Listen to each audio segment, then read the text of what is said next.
Nagsimula ng mag-rehearse ang Eraserheads para sa kanilang reunion concert sa March 7. Naputol ang concert ng banda last year pero ngayon, tinitiyak ng lead singer na si Ellie Buendia na hindi mabibitin ang kanilang fans. Ang report mula kay Rida Reyes.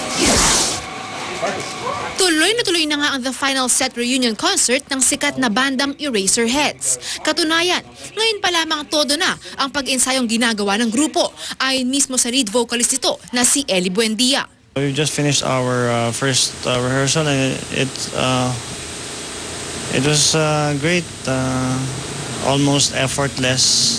Muli raw masasariwa ng kanilang libo-libong fans ang greatest hits ng grupo na sumikat noong 1990s. Kwento pa ng bokalista, may mga gagawin daw silang hindi pa nagagawa noon ng kahit na sinong banda.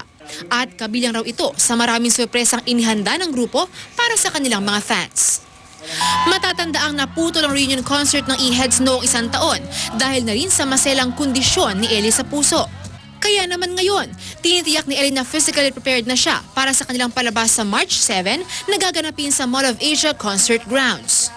I wanna, syempre, finish the show this time. So, part of the problem last time was I wasn't really well rested and there was a lot of things going on, a lot of stress, and syempre ngayon we're avoiding stress.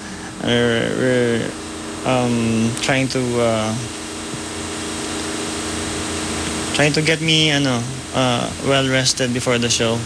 At kahit ilang taon ang nakalipas mula nang magkawatak-watak sila ng landas ng kanyang dating kagrupo, hindi pa rin naman daw nawawala ang kanilang pagkakaibigan. We're good friends because we've worked together for so long and we have the same interests and passion. And aside from that, we have our own circle of friends, and that's always been the case before, and that's the case now. Sa ngayon, ito na ang huling reunion concert ng grupo. Pero paano kung humilit ng isa pa ang kanilang mga fans? Well, tsaka siguro natin pag-isipan na yon kung may demand pa. Rida Reyes, Nakatutok, 24 Oras.